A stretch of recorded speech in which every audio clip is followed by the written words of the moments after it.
I just realized that I never did a follow-up to the video that I did right after Christmas asking for advice on what I should get from Sephora with my gift card.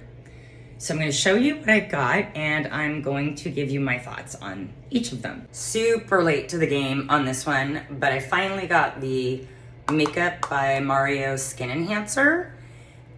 I love it.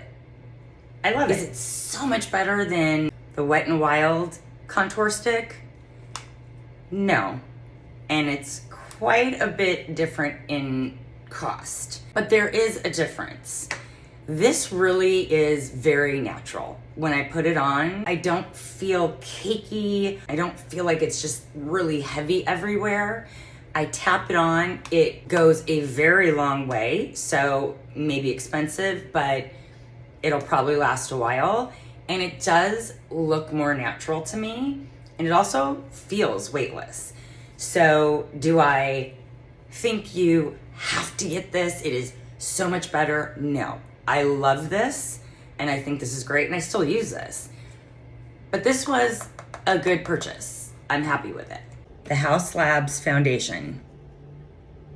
I so wanted to love this. Number one, I love Lady Gaga. Who doesn't? And I saw incredible reviews for this, but I will also say, I saw a lot of reviews, maybe just as many, that said, nah, not for me.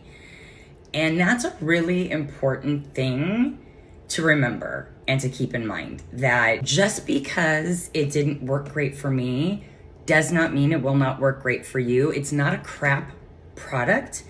It is a high quality product that for me, I didn't like, and I'll tell you why.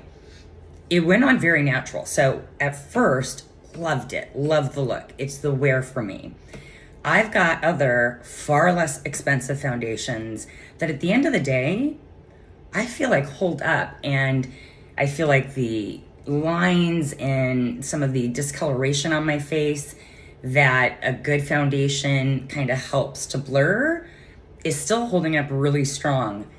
For me, this did not. At the end of the day, I thought I looked awful. So just not for me. And finally, I got the Lawless, Forget the Filter. Oh, good Lord. I'm not wearing my glasses. Overnight Lit Plumping Mask. I love it. I love this, you guys. I think this works just as good as Tatcha or Laneige. It is a pretty color, and it gives your lips a little bit of a tint, a rosy tint. Very thick, feels very good, absorbs into my lips.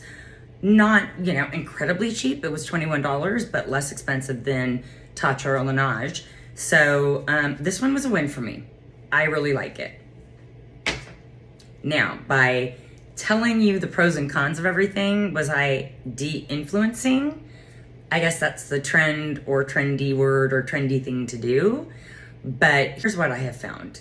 If I am to circle back to the video I posted yesterday, beauty enthusiasts, beauty influencers, beauty creators, those of us that share our experiences, knowledge, failures, what have you here, have never steered me wrong. They just don't. They tell me when something doesn't work for them, and they're very clear to say why they think it didn't work for them. And others, they say work great, and are also very clear to say it's great for me. And this is even when they're doing videos that are sponsored, which, by the way, they very clearly mark that they are sponsored. They'll even go as far as to tell you and or add a hashtag PR gifted, which they do not have to do because it's not a monetary exchange. That's another big reason these companies may not be going after those of us over 40. We're no bullshit. We're not gonna lie. We're not gonna steer each other wrong. And even if we thought we would, we know the rest of the people watching it over 40 are gonna call us out. So maybe that's a big part of it. And if that's the case, well, that kind of tells you all you need to know, doesn't it?